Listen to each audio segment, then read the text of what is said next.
Assalamualaikum warahmatullahi wabarakatuh. Pernahkah kita merasa hidup berjalan, tapi hati tertinggal di belakang? Anak-anak kita tumbuh cepat, lebih cepat dari kesiapan batin kita.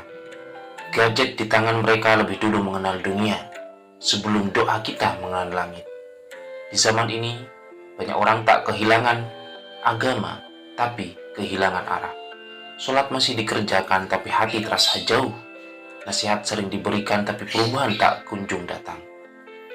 Kadang kita bertanya dalam diam, apa yang salah dengan anakku? Padahal mungkin doa kita lah yang jarang benar-benar mengetuk pintu hidayah. Hari ini, kita tidak sedang membahas doa panjang dan rumit. Saya akan berbagi 3 doa sederhana, tapi kuat, yang jika diucapkan dengan waktu dan kesadaran yang tepat, insya Allah menjadi pembuka pintu hidayah. Bukan hanya untuk anak-anak kita, tapi juga untuk diri kita sendiri. Pertama, meminta cahaya hidayah. Allahumma hdini wahdiyah.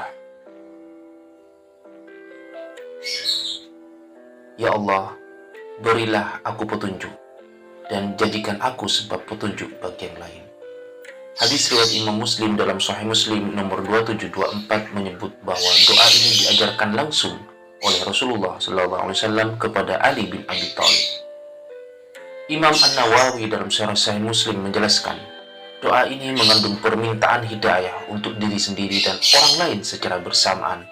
Dan inilah bentuk doa yang paling sempurna.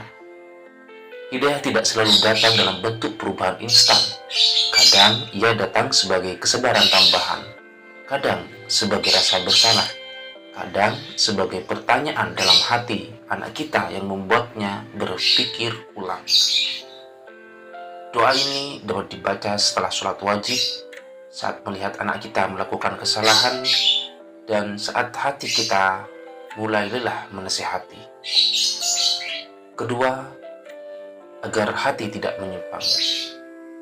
Doanya, Rabbana la tuzigh qulubana ba'da idh hadaitana. Wahai Tuhan kami, jangan Engkau palingkan hati kami setelah Engkau beri petunjuk. Menurut tafsir Ibnu Katsir, ayat yang terkandung di dalam Al-Quran Surah Ali Imran ayat 8 ini adalah doa para ulama dan orang beriman. Karena hati manusia berada di antara 2 jari Allah, mudah berbolak-balik.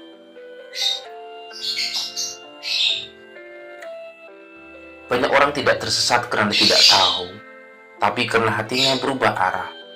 Anak kita mungkin tahu mana yang benar, tapi jika hatinya condong ke yang salah, pengetahuan tak lagi berfungsi.